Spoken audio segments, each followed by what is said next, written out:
Well, first, I think it's very important to get more young people into science. There's no question about that, and we have quite a few, at least in the U.S., kids going into science. But I think that we can attract and should attract a lot more. And one of the ways we can do this is by improving the way science is taught at the younger levels in school. For example, even in preschool or even in grade school, it's very important to bring in science, practical science applications to discuss, with the young people.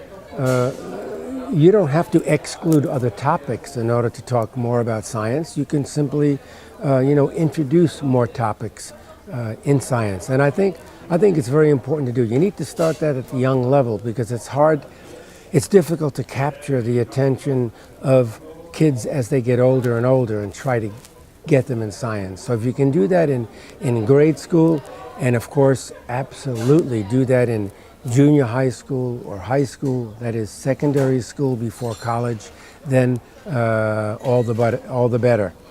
And where it can be done, where it's possible to do, I think government should spend more money to improve the way in which the science is taught at the younger school level, meaning to set up laboratories, where students can actually work in a laboratory.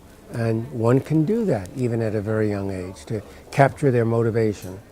In order to accomplish this mission, you definitely have to re-educate the teachers. And so I think that when teachers are trained, when adults are going to school to train to become teachers, we need to have many more programs involved in the teaching of science. I know for a fact that in the United States, there are very few programs that engage in the teaching of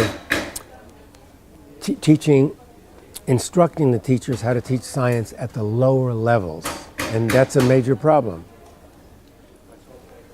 So your question is it lonely being a scientist? No, it's actually fantastic because I'm not working as a scientist alone. There are many people working with me, my students, my postdocs, other faculty, visiting professors. I get a chance to visit many other universities in different countries, and so it's far from being lonely. In fact, many times I wish I could be alone in order to think out my experimental problems. But it's really a camaraderie. It's really a group of people working together, not myself working alone.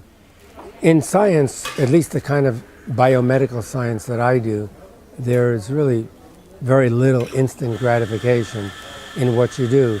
By instant gratification, I mean that you can see the benefits of what you do right away, within hours or within days or weeks. But in science, you can do years of work, publish many papers, but yet the importance of what you do is not recognized until many other people do it and expand on it, and then eventually, when there are dozens of people working in the field, then it becomes a reality that the work you've done is important, and that's when the instant gratification comes. So in working in the biomedical field, many years have to go by before you feel the positive results of it. So that's what I mean by there's very little instant gratification. In sports, if you play baseball and you hit a home run, it's instant gratification. That does not happen in science. Yes, I think I would have to say that receiving the Nobel Prize was the proudest moment. After the recognition of my work and receiving other awards, those were moments that I felt very proud as well. But there's no prize like the Nobel Prize. When you've been awarded the Nobel Prize, there's no other prize left. So after I was awarded the Nobel Prize, especially when I was handed the prize by the King of Sweden on stage in front of everyone, this was a very, very special moment in my life. And I certainly felt the proudest at that moment than any other time in my life.